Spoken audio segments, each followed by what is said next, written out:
become too loud, so if I just then you can pipe me down, okay?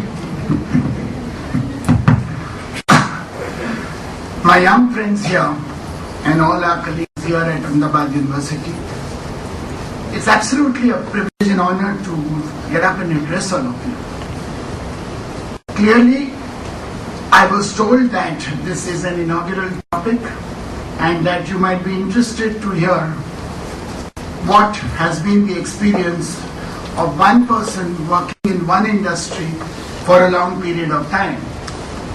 This is not normal because today, the more companies you change, the better your biodata seems to be enriched.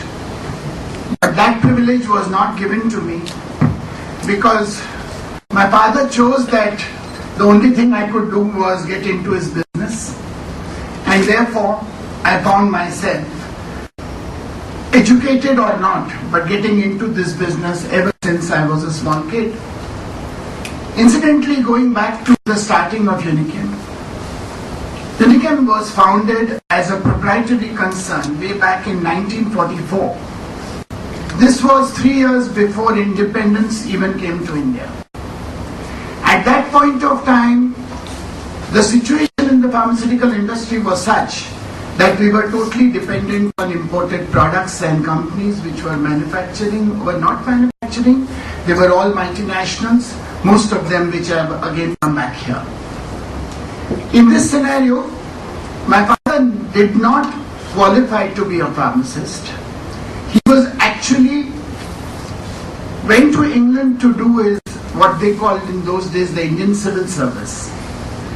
And for some reason had some tiff with the Viva people, could not pass his ICS.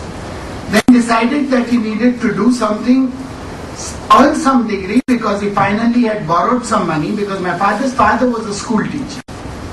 And he didn't have shoes to wear. My father didn't have shoes to wear till he passed his SSC.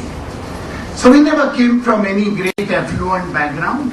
We came from common stock, as I guess most of us are here. And clearly then, he came back to India, decided to dabble into various areas, till a friend of his in college told him that you're doing nothing.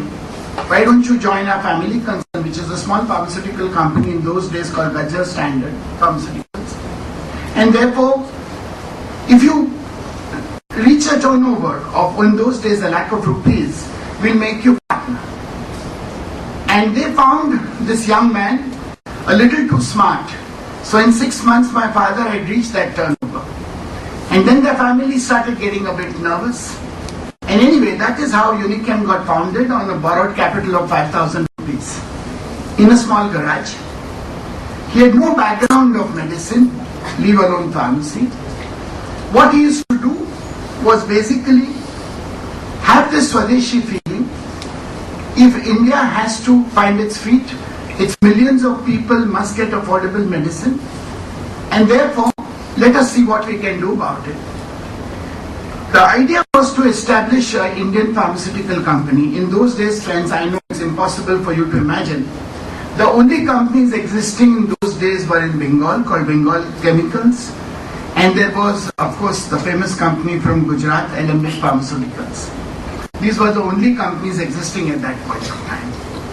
How do you